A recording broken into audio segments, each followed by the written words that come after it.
జేజమ్మ అనుష్క కత్తి పట్టుకుని పోస్టర్ లో కనిపించింది. ఏదో కొత్త ప్రపంచం ట్రైలర్ లో చూపించింది. అంతే, ముందు వెనక చూడకుండా ఫస్ట్ ఆటకే దూకేసి స్క్రీన్ కి దగ్గరగా వెళ్ళి మరీ కూర్చున్నా.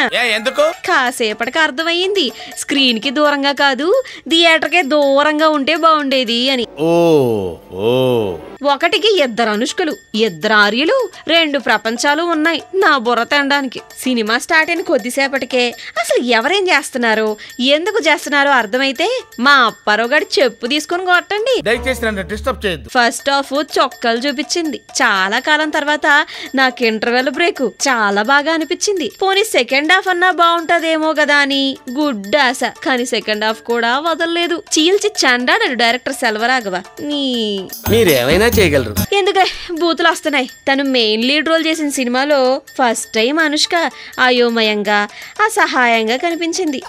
హీరో ఆర్య తను వంత తను కృషి చేశాడు గాని డైరెక్టర్ సెల్వరాఘవ అవతార్ లాగా ఒక కొత్త ప్రపంచాన్ని సృష్టించాలని ట్రై చేశాడు. కొంతవరకు ఓకే గాని ఏం చెప్పాలనుకున్నాడో ఎవరికైనా అర్థమైతే దండేసి దండం పెట్టొచ్చు. ఈ పాయిజన్ ఇంజెక్షన్ తో నన్ను చంపాలి. టార్చర్ చూపించాడు. ఎంత కన్విన్స్ చేసినా ఆడియన్స్ ఒప్పుకోరు సార్. సినిమాలో ఏమన్నా బాగుంది అంటే కొంతలో కొంత గ్రాఫిక్ వర్కే.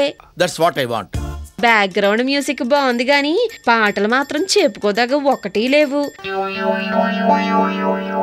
అనుష్క ఉంది కదా అని వెళ్తే అడ్డంగా బుక్ అవుతారు. ఫైనల్ గా ఒక్కడు చెప్తా, వర్మ సినిమా అయినా చూడొచ్చు గాని వర్ణ సినిమాని మాత్రం చూడడం కష్టమే.